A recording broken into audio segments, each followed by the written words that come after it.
History Secrets.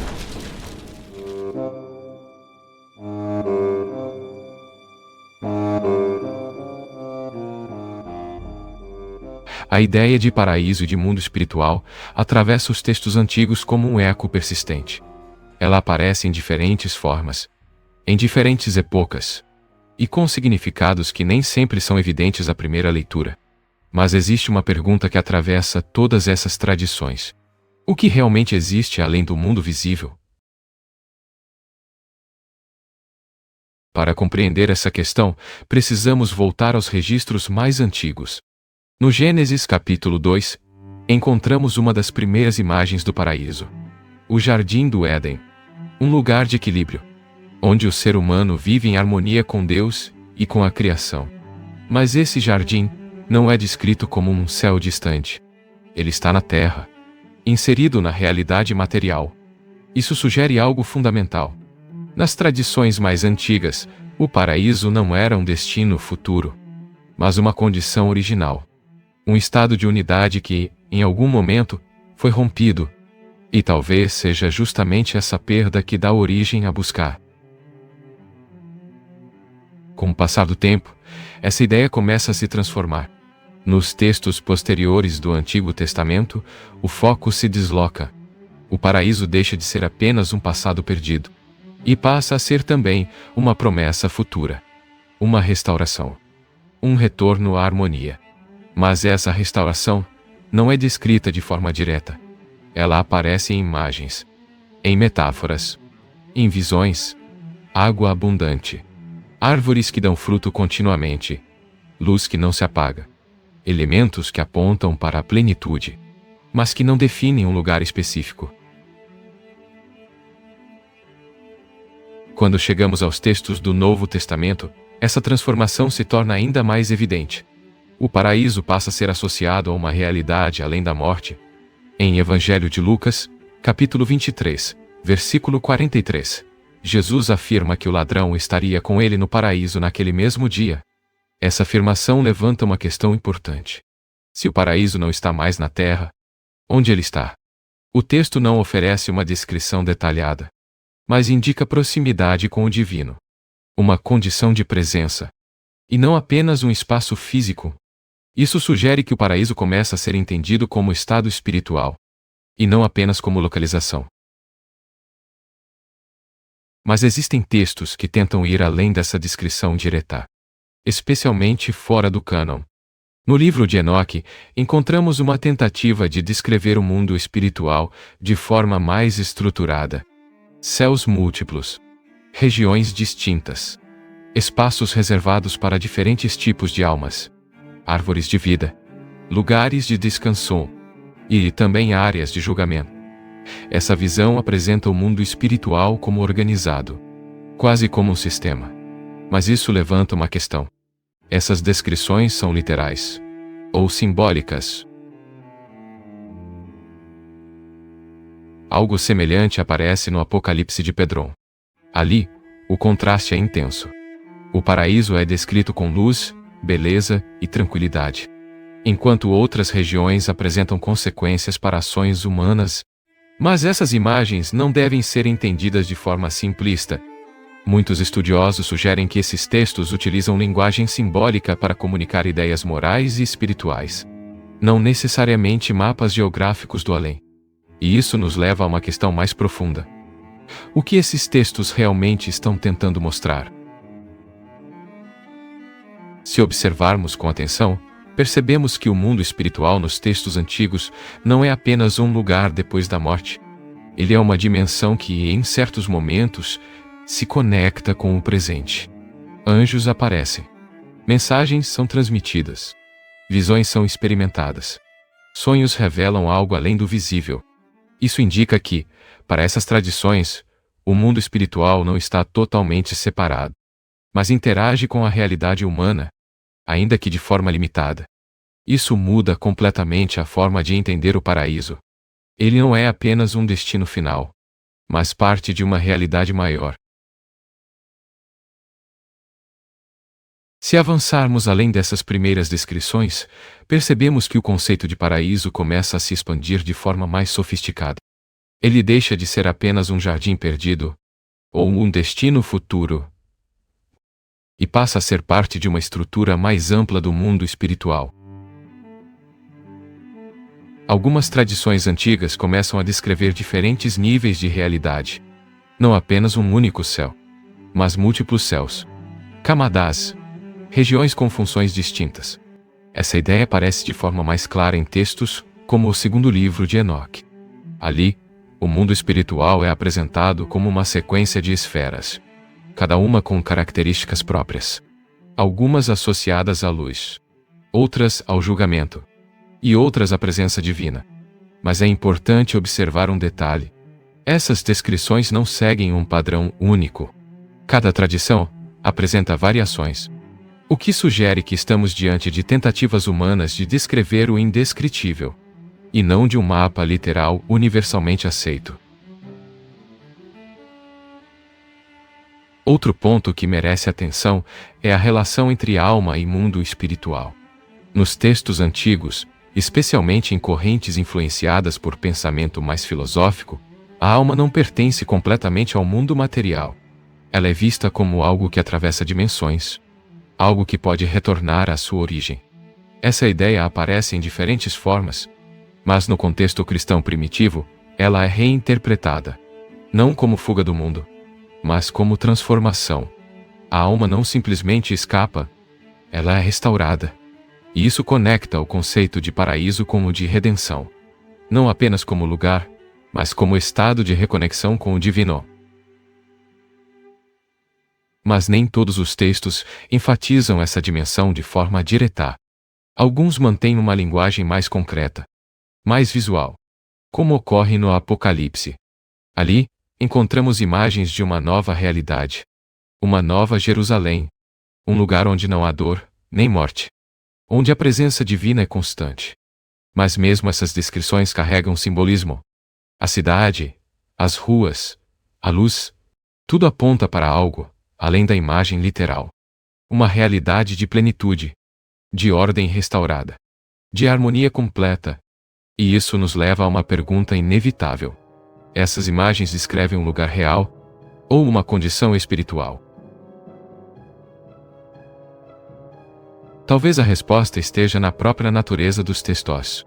Eles não são tratados científicos, nem mapas geográficos. São narrativas simbólicas, construídas para comunicar experiências que vão além da linguagem comum. E isso exige uma leitura cuidadosa, nem puramente literal, nem totalmente abstrata, mas aberta à complexidade. Algo ali não fazia sentido quando reduzido a uma única interpretação, porque as imagens parecem operar em múltiplos níveis ao mesmo tempo: histórico, espiritual, existencial. E talvez seja justamente essa multiplicidade que torna esses textos tão duradouros. Eles não oferecem uma descrição definitiva do paraíso, mas apontam para algo que transcende qualquer descrição. Se reunirmos essas diferentes tradições, começamos a perceber um padrão. O paraíso é sempre associado à plenitude, à reconexão, à superação da separação, enquanto o mundo espiritual é apresentado como uma realidade maior, mais ampla do que o mundo visível, mas ainda assim relacionada a ele. E isso sugere que, para os autores antigos, o paraíso não era apenas um destino distante, mas uma referência constante, uma direção, algo que orienta a forma de viver. Se avançarmos para uma camada ainda mais profunda, percebemos que a forma como os textos antigos descrevem o paraíso e o mundo espiritual também está ligada à forma como entendiam a própria realidade. Para esses autores, o mundo visível não era tudo o que existia. Ele era apenas uma parte, uma superfície. E por trás dessa superfície, havia uma dimensão mais fundamental, mais real. Essa ideia aparece de maneira recorrente em diferentes tradições. O visível como reflexo do invisível. O material como expressão de algo mais profundo. Nesse contexto, o mundo espiritual não é apenas um outro lugar, mas a base da própria existência, aquilo que sustenta o que vemos. E isso muda completamente a forma de interpretar o paraíso. Ele não é apenas um destino após a morte, mas a expressão máxima dessa realidade invisível. Uma condição onde essa dimensão se torna plenamente acessível. Essa percepção também influencia a forma como os textos descrevem a experiência espiritual. Visões, por exemplo, não são apresentadas apenas como fenômenos extraordinários, mas como momentos em que a percepção humana atravessa o limite do visível. Algo semelhante ocorre com sonhos reveladores, ou com encontros com anjos. Esses eventos não são descritos como ruptura completa da realidade, mas como abertura, uma espécie de acesso temporário a outra dimensão. E isso reforça a ideia de que o mundo espiritual não está distante, mas apenas além da percepção comum. Mas existe um ponto ainda mais delicado: a linguagem utilizada para descrever essas experiências. Os textos antigos recorrem constantemente a imagens conhecidas: jardins, cidades, luz, tronos, árvores, rios. Esses elementos não são escolhidos por acaso. Eles funcionam como pontes, tentativas de traduzir o invisível em termos compreensíveis. Mas isso implica um limite. Essas descrições não capturam a totalidade do que pretendem expressar. Elas apontam, sugerem, mas não definem completamente. Essa limitação pode explicar por que existem tantas variações entre os textos. Cada tradição utiliza suas próprias imagens, seus próprios símbolos, seus próprios caminhos de interpretação. E ainda assim, todas parecem convergir para algumas ideias centrais: a existência de uma realidade além do visível, a possibilidade de conexão com essa realidade, e a esperança de uma condição de plenitude. Mas o que exatamente significa essa plenitude? Nos textos antigos, ela é frequentemente associada à ausência de conflito, à superação da dor, à restauração da harmonia, mas também à presença direta do divino. O paraíso não é apenas um lugar melhor. É um estado onde a separação deixa de existir, onde aquilo que estava fragmentado é reunido. E isso nos leva a uma interpretação importante. O paraíso não é apenas um onde, mas um como, uma forma de ser, uma condição de existência. Se reunirmos todas essas camadas, histórica, simbólica e espiritual, percebemos que os textos antigos não estavam tentando descrever o além com precisão técnica.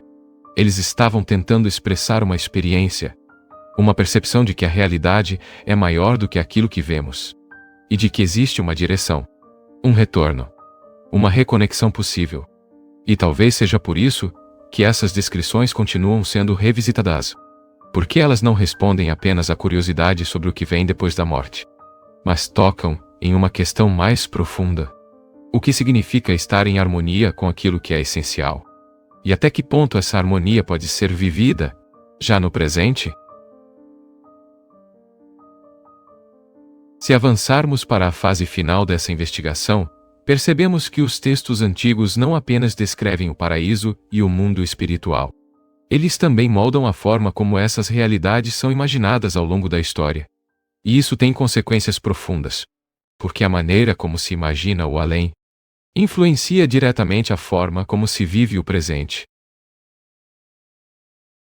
Nos primeiros séculos do cristianismo, essa influência se torna evidente.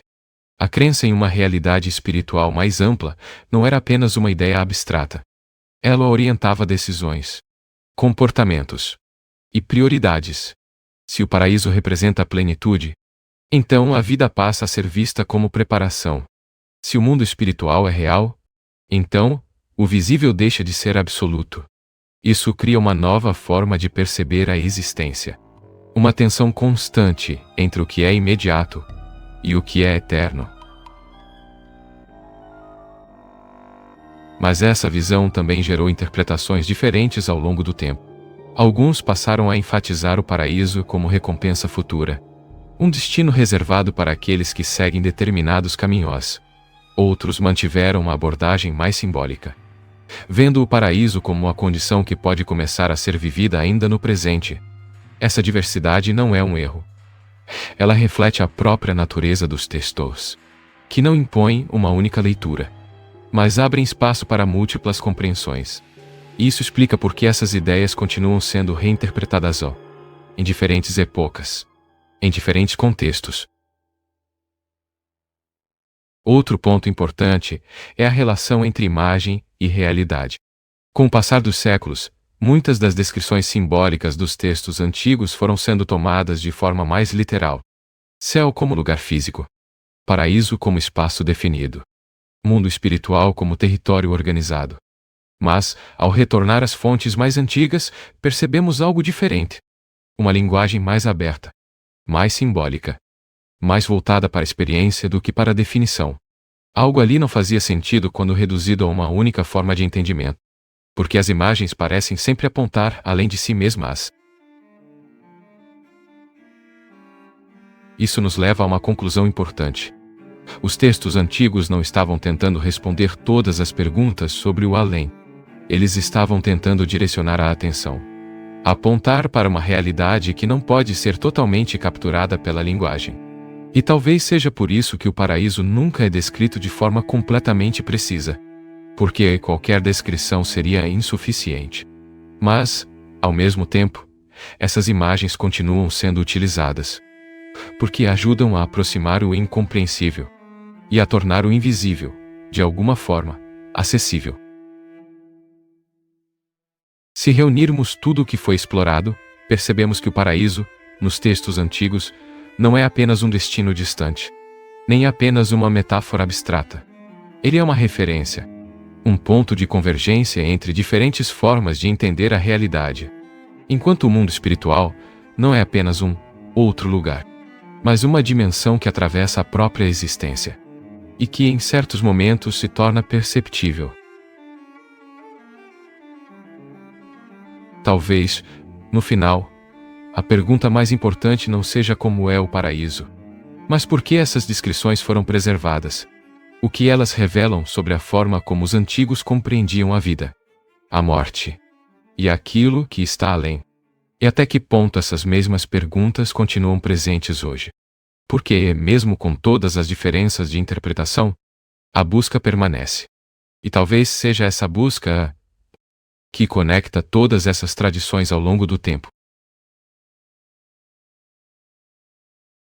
A história da humanidade é marcada por conquistas extraordinárias, mas também por perguntas que permanecem sem resposta. Como essas civilizações realmente viveram? O que levou ao seu desaparecimento? E quantos segredos ainda permanecem enterrados sob a terra, esperando para serem descobertos? A cada nova descoberta, compreendemos um pouco mais sobre o passado e sobre nós mesmos. Este foi Stored Secrets. Alguns segredos da história ainda estão esperando para serem revelados.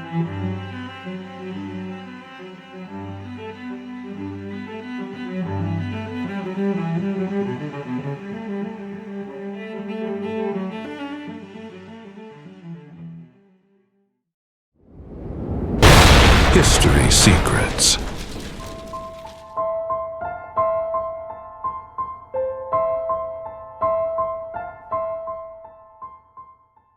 O deserto da Judéia guarda segredos que atravessam milênios. Silencioso, árido e aparentemente vazio, ele foi palco de uma das descobertas mais intrigantes da história religiosa: os pergaminhos do Mar Morto. Mas o que exatamente esses textos revelam? E por que eles continuam desafiando nossa compreensão sobre o judaísmo antigo? Em 1947, um jovem pastor beduíno lançou uma pedra dentro de uma caverna nas proximidades de Qumran. O som que ouviu não foi o esperado. Não era o eco seco de uma rocha. Era o som de algo quebrando. Dentro da caverna estavam jarros antigos. E dentro desses jarros, manuscritos.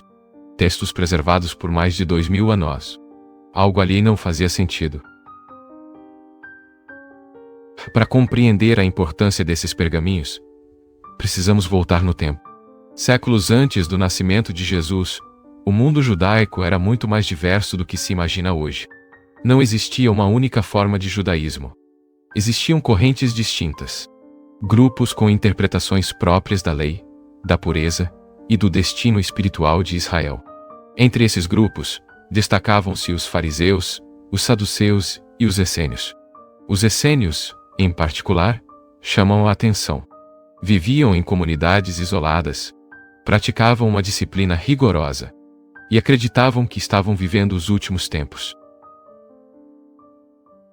Os pergaminhos encontrados em Qurã parecem estar ligados a esse grupo.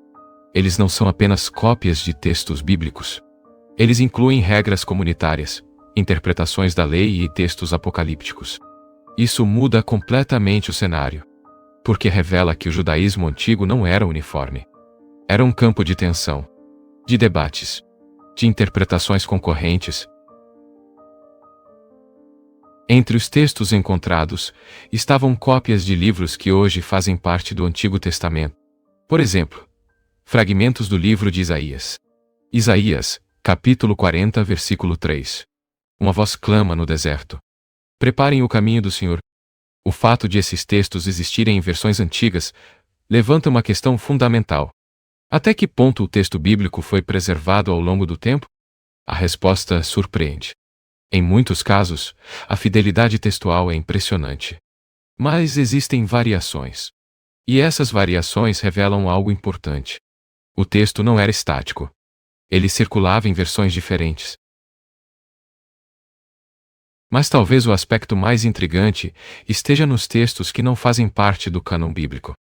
Documentos como a regra da comunidade, o rolo da guerra, os hinos de ação de graças.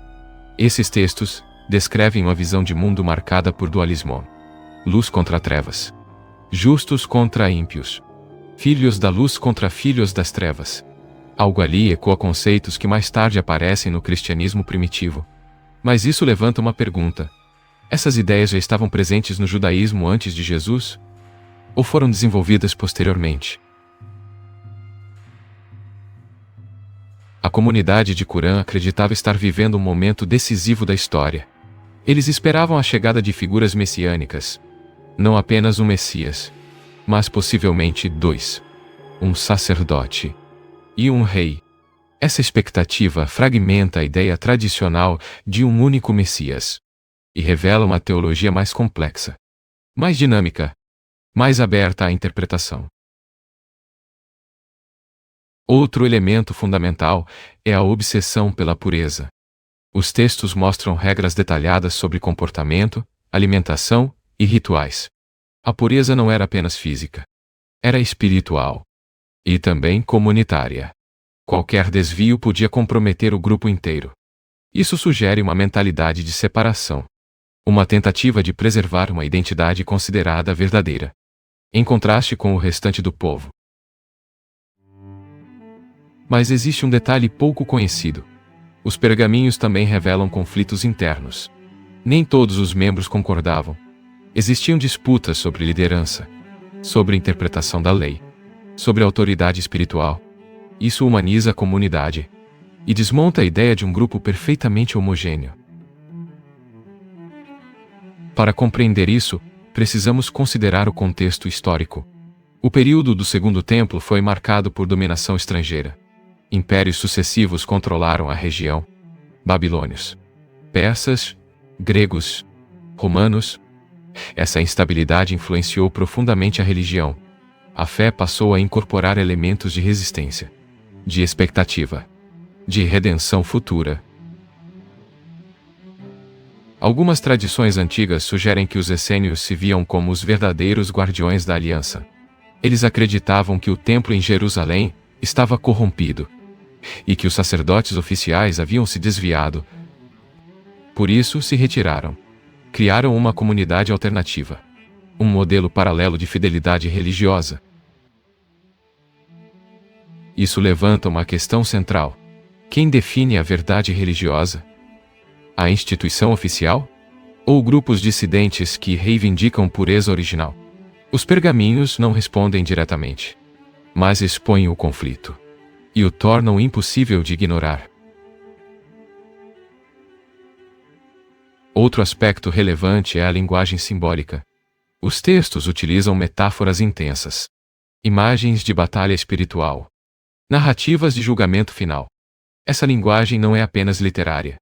Ela molda a percepção da realidade. Transforma eventos históricos em sinais de um plano maior.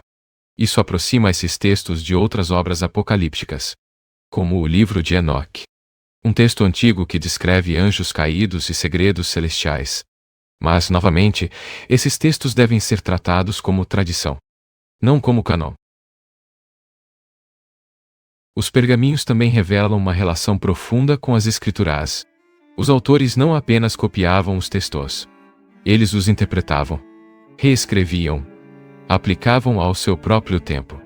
Isso sugere uma leitura dinâmica da tradição, uma tentativa de atualizar o significado, de encontrar relevância no presente. Talvez você esteja se perguntando: qual é o impacto disso hoje? A resposta não é simples. Os pergaminhos não mudam apenas o que sabemos. Eles mudam como sabemos. Eles mostram que a religião é um processo, uma construção histórica, uma negociação contínua entre tradição e interpretação. Algo ali continua desafiando nossas certezas. Se o judaísmo antigo era plural, se existiam múltiplas interpretações, então a ideia de uma tradição única e imutável se torna frágil. Isso não invalida a fé, mas a torna mais complexa, mais profunda, mais humana. E talvez seja esse o maior legado dos pergaminhos do Mar Morto. Eles não oferecem respostas definitivas, mas revelam as perguntas certas. Quem somos diante da tradição? O que preservamos? E o que transformamos? Se avançarmos mais profundamente na análise desses manuscritos, surge uma questão ainda mais delicada. Como esses textos sobreviveram? E por que foram escondidos? A evidência arqueológica sugere que os pergaminhos foram cuidadosamente armazenados em jarros de cerâmica. Não estavam abandonados. Foram protegidos, selados, escondidos deliberadamente. Isso indica intenção. Alguém sabia que algo estava prestes a acontecer. Algo grave. Para compreender esse momento, precisamos olhar para o contexto do século I. A região da Judéia estava sob domínio romano. A tensão política era constante. Rebeliões surgiam. E a resposta de Roma era implacável. No ano 70, Jerusalém foi destruída. O templo foi arrasado. Esse evento mudou tudo. Mas antes disso, sinais de conflito já estavam no ar. Alguns estudiosos sugerem que os membros da comunidade de Qumran esconderam os pergaminhos para preservá-los da destruição iminente. Se isso for verdade, então esses textos são mais do que documentos religiosos. São testemunhos de um momento de crise, de um mundo à beira do colapso. Algo ali ganha uma nova dimensão. Os textos não são apenas teóricos. Eles são urgentes. Escritos por pessoas que acreditavam estar vivendo o fim de uma era. Isso altera completamente a leitura. Cada regra, cada profecia, cada interpretação. Tudo passa a ser visto como resposta a um tempo crítico. Entre os manuscritos há comentários sobre livros bíblicos, especialmente os chamados Pesher. Esses textos reinterpretam passagens antigas à luz do presente da comunidade. Por exemplo, profecias são aplicadas a líderes contemporâneos. Eventos antigos são vistos como modelos do que está acontecendo agora. Isso revela uma metodologia interpretativa específica. A escritura não era apenas lida, era atualizada.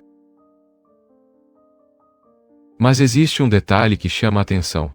Essas interpretações frequentemente identificam inimigos, figuras que representam corrupção, desvio, falsidade. Um personagem recorrente é o chamado Mestre da Justiça, uma figura central para a comunidade. Mas sua identidade permanece incerta. Algo ali permanece oculto. Quem foi o Mestre da Justiça? Um líder espiritual? Um reformador? Um profeta rejeitado? Os textos não oferecem uma resposta direta, mas deixam pistas. Ele parece ter sido perseguido, oposto por um sacerdote rival, talvez ligado ao templo oficial. Esse conflito interno revela algo profundo. A disputa não era apenas teológica, era também política. Outro elemento significativo é o calendário. A comunidade de Qumran utilizava um calendário diferente do calendário oficial de Jerusalém. Isso não é um detalhe menor. O calendário define festividades, rituais, tempos sagradosos. Alterá-lo significa redefinir a própria estrutura da vida religiosa. Isso cria uma ruptura clara, um distanciamento consciente. Algo ali se torna evidente. A comunidade não se via como parte do sistema dominante, mas como alternativa, como correção, como restauração de uma ordem considerada perdida. Os textos também revelam uma organização extremamente estruturada. Havia hierarquia, regras de admissão, processos de disciplina, sanções. Nada era deixado ao acaso. A vida comunitária era regulada em detalhes. Isso sugere um alto nível de controle interno, mas também de coesão. Para compreender isso, precisamos considerar a ideia de identidade. Em contextos de crise, grupos tendem a reforçar fronteiras, definir quem pertence e quem não pertence. Os pergaminhos mostram exatamente isso. Uma identidade construída pela separação, pela distinção, pela pureza. Mas talvez o ponto mais intrigante esteja na relação com o futuro. Os textos são profundamente orientados para o que ainda virá. Eles descrevem uma batalha final, uma intervenção divina, um julgamento definitivo. Isso cria uma tensão constante entre o presente e o que está por acontecer. O chamado rolo da guerra descreve um conflito entre os filhos da luz e os filhos das trevas. Não é apenas simbólico. É detalhado, estratégico, quase militar. Isso levanta uma questão. Essas pessoas esperavam apenas um evento espiritual? Ou estavam se preparando para um confronto real? A linguagem sugere ambos. O espiritual e o concreto se misturam. A guerra é cósmica, mas também pode ser histórica. Isso reflete uma visão de mundo onde o divino e o humano estão profundamente entrelaçados. Outro aspecto importante é a prática ritualal. Os textos descrevem banhos rituais frequentes, refeições comunitárias com significado simbólico, e uma forte ênfase na disciplina moral. Essas práticas criam um ambiente de constante vigilância. Cada ação tem peso. Cada escolha importa. Mas existe um ponto que merece atenção. Apesar de toda a rigidez, os textos também revelam uma busca sincera por sentido, por ordem, por verdade. Isso humaniza novamente a comunidade. Mostra que não se tratava apenas de controle, mas de propósito. Talvez você esteja percebendo um padrão. Os pergaminhos não apresentam um sistema fechado. Eles revelam um processo, uma tentativa de compreender o mundo em um momento de instabilidade. E isso nos leva a uma reflexão inevitável. Se essas comunidades reinterpretavam constantemente suas tradições, se ajustavam suas práticas ao contexto, então a religião não era estática. Era dinâmica, viva, em transformação. Algo ali ressoa até hoje.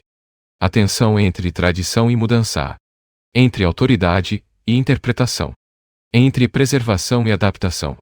Os pergaminhos não resolvem essa tensão, mas a tornam visível. E talvez seja justamente isso que os torna tão relevantes. Eles não apenas revelam o passado.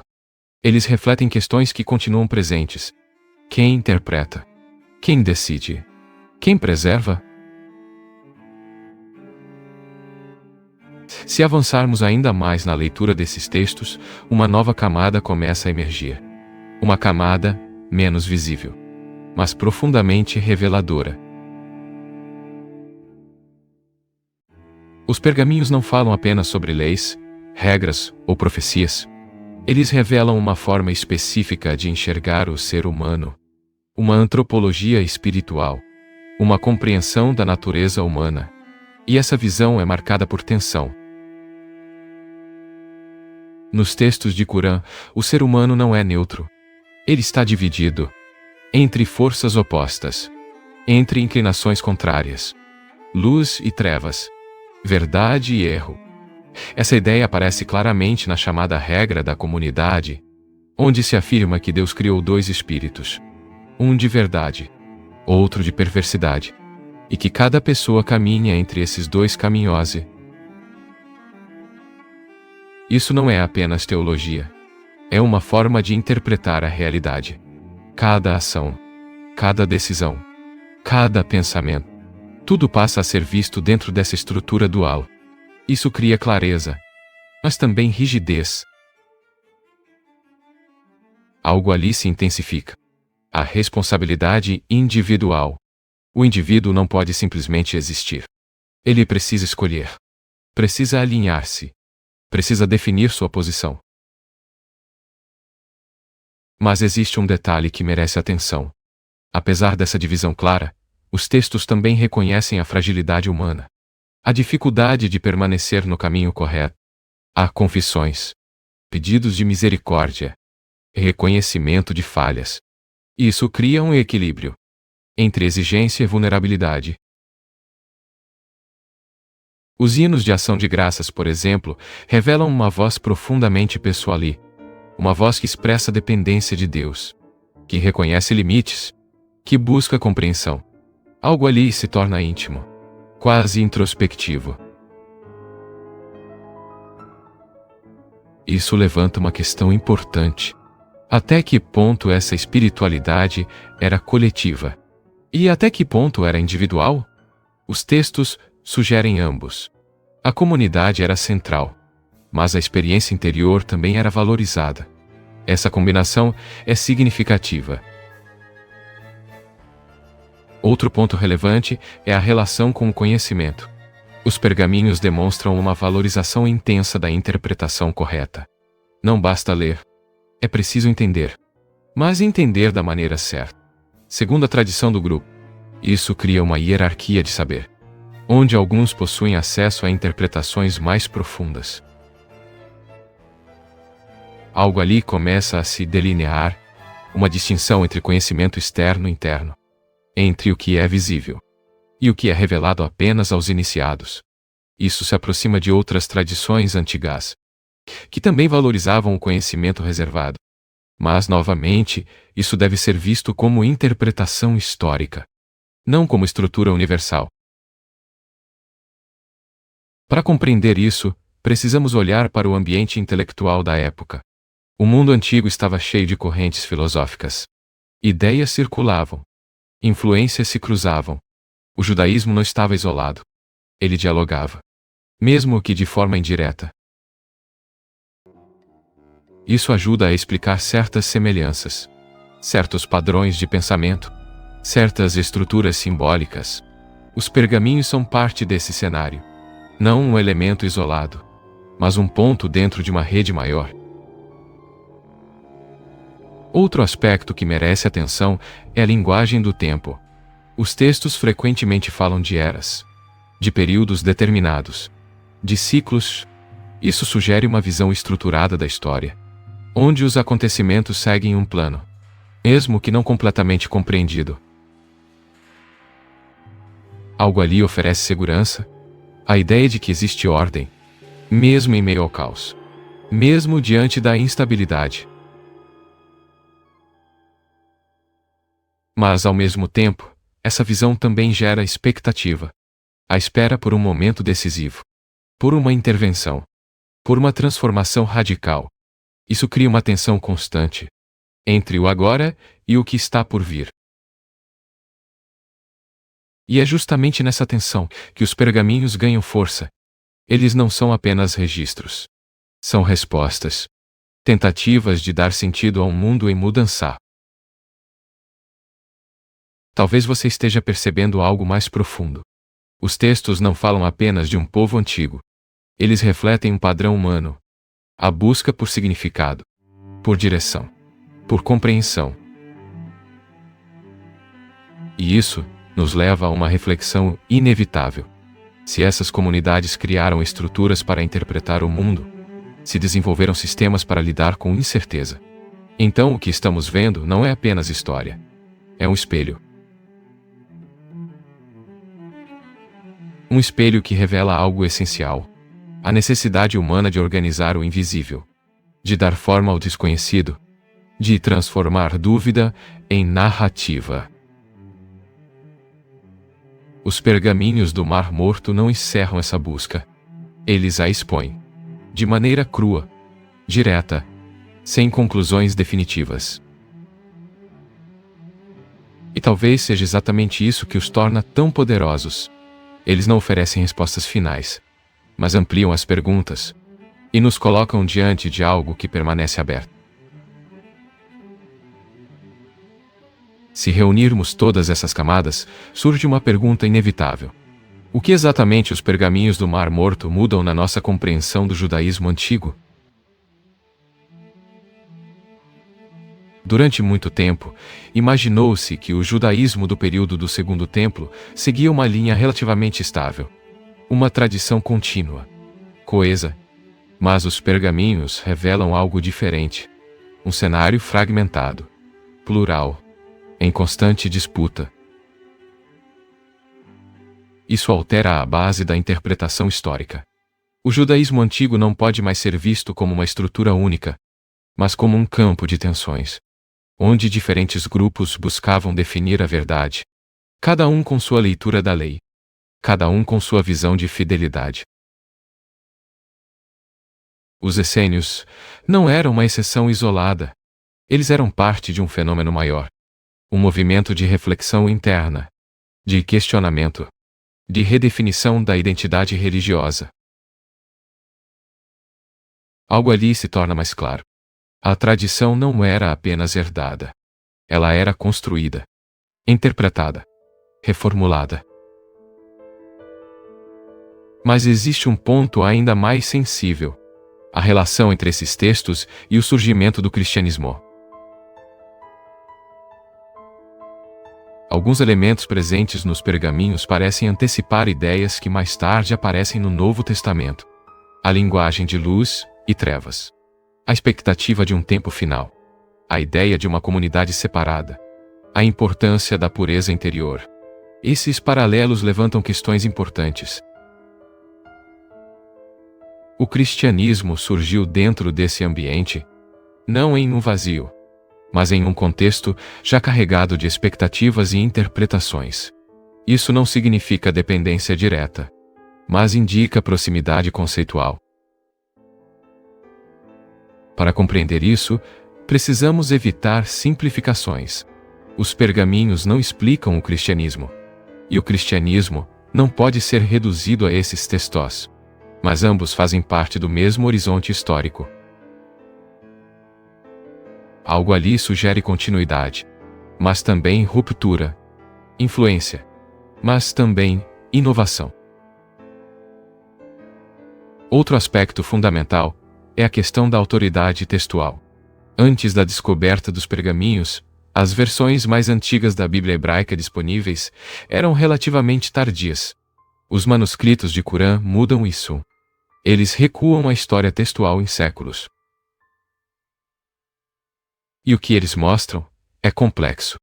Em alguns casos, o texto é praticamente idêntico.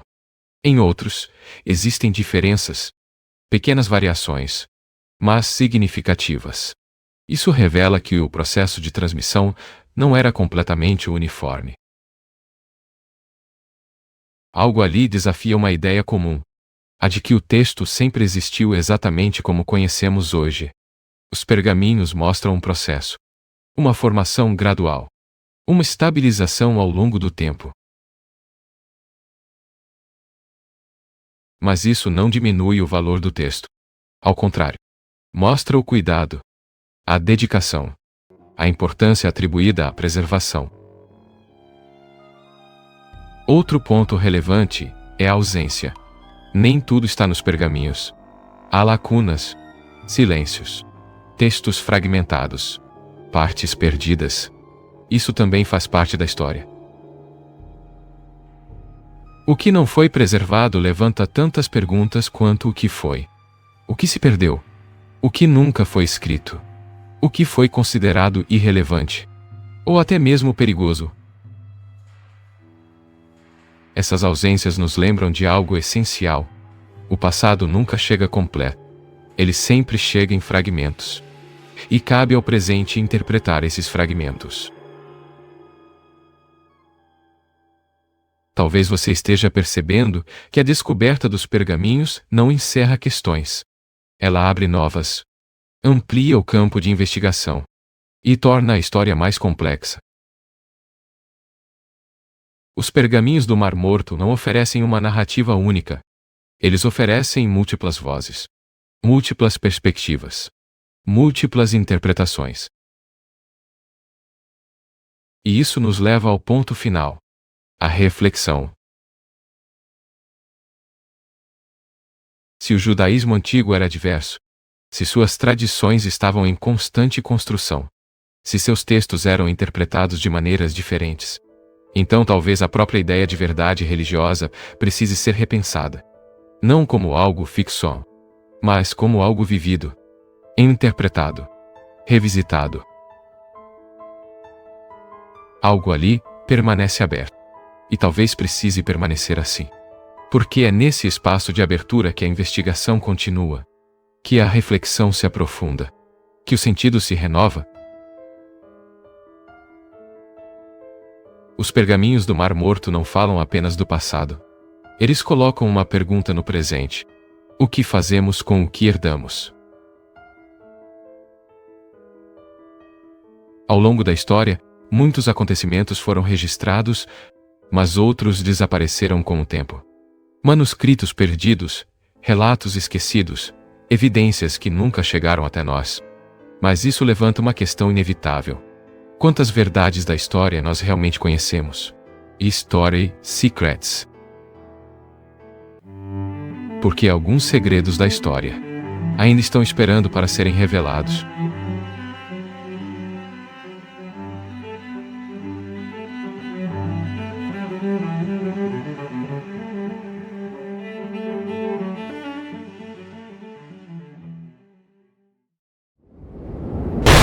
History Secrets.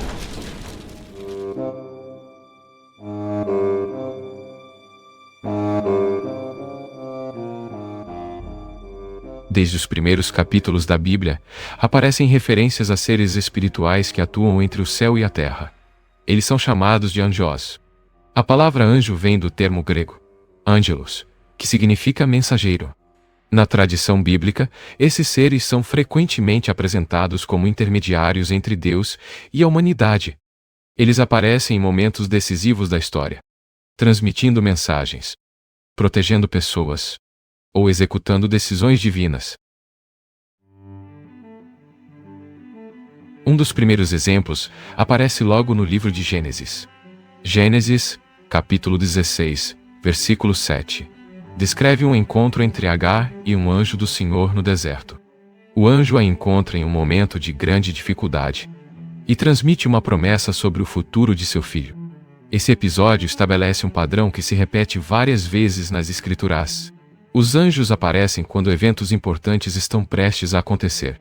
Mas para compreender o papel desses seres na história bíblica, precisamos observar como eles aparecem em diferentes momentos da narrativa. Outro episódio marcante envolvendo anjos ocorre na história de Abraão.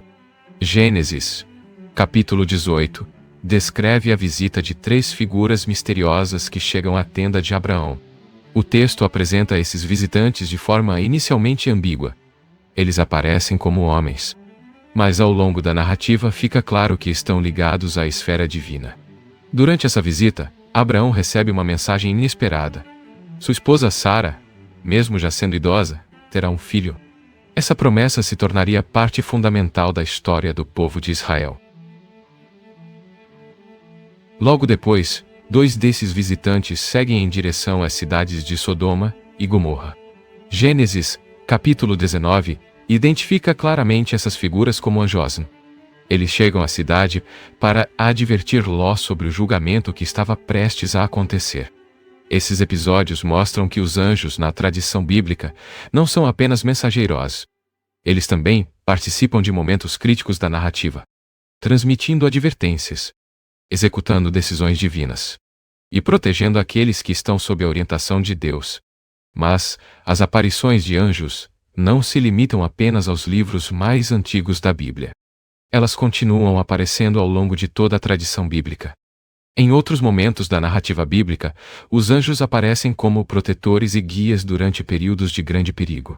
Um exemplo conhecido ocorre durante a história do êxodo do povo de Israel. Êxodo, capítulo 23, versículo 20, apresenta uma promessa feita ao povo. Deus declara que enviará um anjo adiante deles. Esse mensageiro os conduzirá pelo caminho e os guardará até que cheguem à terra prometida. Essa passagem sugere que os anjos não atuam apenas em momentos isolados. Eles também podem acompanhar processos históricos que se desenvolvem ao longo do tempo. Outro episódio aparece no livro de Daniel.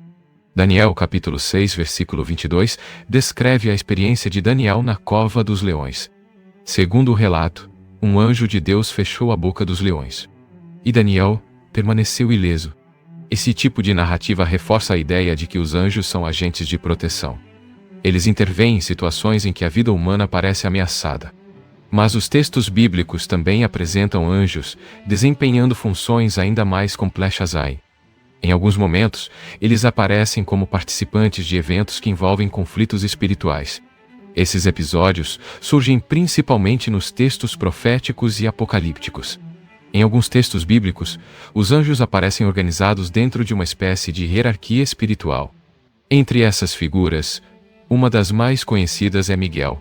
O livro de Daniel apresenta Miguel como um grande príncipe que protege o povo de Israel.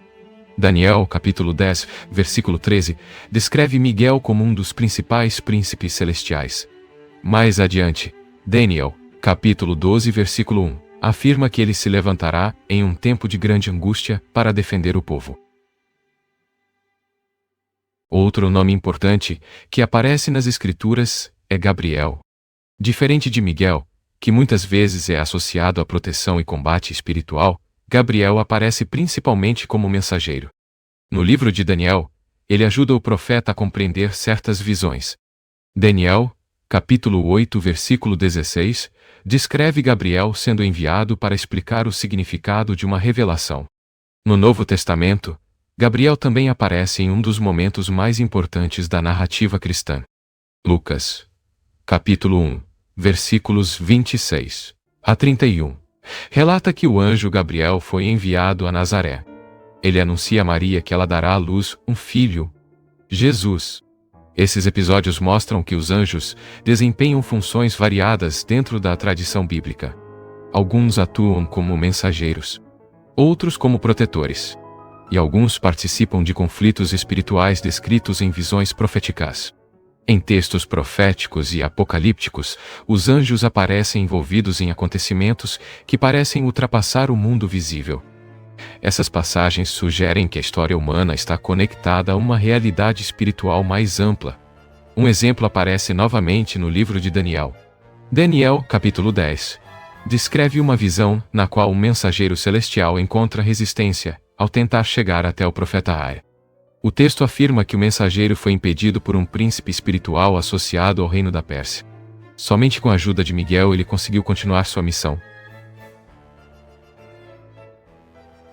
Essa narrativa sugere algo incomum. Ela apresenta a ideia de conflitos espirituais que ocorrem paralelamente aos acontecimentos da história humana. Reinos terrestres, impérios, mudanças políticas. Todos esses eventos podem possuir, segundo essa visão simbólica, dimensões espirituais invisíveis. Esse tipo de linguagem aparece com frequência na literatura apocalíptica. Ela procura expressar a ideia de que a história da humanidade está inserida dentro de um cenário espiritual mais amplo. Mas as aparições de anjos não se limitam aos textos do Antigo Testamento. Elas também aparecem em momentos decisivos da narrativa do Novo Testamento. No Novo Testamento, os anjos aparecem em momentos decisivos relacionados à vida de Jesus. Um dos primeiros episódios ocorre antes mesmo de seu nascimento. Lucas, capítulo 1, versículos 11 a 13. Relata que um anjo aparece ao sacerdote Zacarias no templo de Jerusalém. Ele anuncia que Zacarias e sua esposa Isabel terão um filho. Esse menino seria João Batista. O mensageiro afirma que João prepararia o caminho para o Senhor. Pouco tempo depois, o anjo Gabriel aparece novamente. Lucas, capítulo 1, versículos 26 a 31, descreve a visita de Gabriel a Maria em Nazaré. Ele anuncia que ela conceberá um filho. Esse filho receberá o nome de Jesus.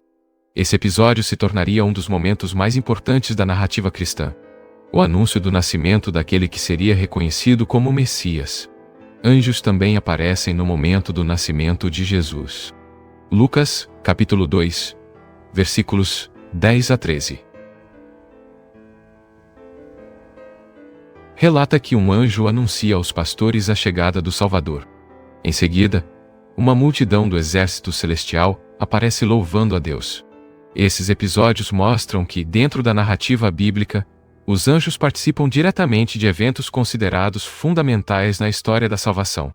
Além de anunciar eventos importantes, os anjos também aparecem oferecendo proteção e conforto em momentos difíceis. Um exemplo ocorre durante a tentação de Jesus no deserto. Mateus, capítulo 4, versículo 11, afirma que após esse período de provação, os anjos vieram e o serviram. Outro episódio acontece no jardim do Getsemane, pouco antes da prisão de Jesus. Lucas, capítulo 22, versículo 43, menciona que um anjo apareceu para fortalecê-lo naquele momento de profunda angústia. Essas passagens apresentam os anjos como presenças que oferecem auxílio em momentos críticos. A presença dos anjos também aparece novamente no momento da ressurreição. Mateus, capítulo 28, versículos 2 e 5, descreve um anjo que desce do céu e remove a pedra do sepulcro. Ele anuncia às mulheres que visitavam o túmulo que Jesus havia ressuscitado. Assim, desde os primeiros capítulos do Antigo Testamento até os acontecimentos centrais do Novo Testamento, os anjos aparecem repetidamente na narrativa bíblica. Eles surgem como mensageiros, protetores, guias e participantes de eventos que marcam profundamente a história espiritual da humanidade. Quando reunimos todas essas passagens, percebemos que os anjos ocupam um papel muito particular dentro da tradição bíblica. Eles aparecem como intermediários entre o mundo divino e o mundo humano. São mensageiros que transmitem revelações, protetores que acompanham momentos de perigo, e participantes de eventos que moldam a história espiritual descrita nas Escrituras. Ao mesmo tempo, os textos bíblicos raramente se detêm em explicações detalhadas sobre a natureza desses seres. Eles aparecem de maneira breve, cumprindo uma missão específica, e depois desaparecem da narrativa. Talvez exatamente por isso a figura dos anjos tenha despertado tanta curiosidade ao longo dos séculos. Teólogos, filósofos e estudiosos procuraram compreender sua natureza, sua hierarquia e seu papel dentro da ordem da criação. Mas mesmo com todas essas reflexões, os relatos bíblicos mantêm certo mistério. Os anjos aparecem quando momentos decisivos estão prestes a acontecer. Eles anunciam, protegem ou revelam algo que transforma o curso da história. Assim, dentro da tradição bíblica, os anjos permanecem como figuras que ligam duas dimensões da realidade: o céu e a terra, o invisível e o visível, o divino e o humano. Ao longo da história, muitos acontecimentos foram registrados, mas outros desapareceram com o tempo. Manuscritos perdidos, relatos esquecidos, evidências que nunca chegaram até nós. Mas isso levanta uma questão inevitável. Quantas verdades da história nós realmente conhecemos? History Secrets. Porque alguns segredos da história ainda estão esperando para serem revelados.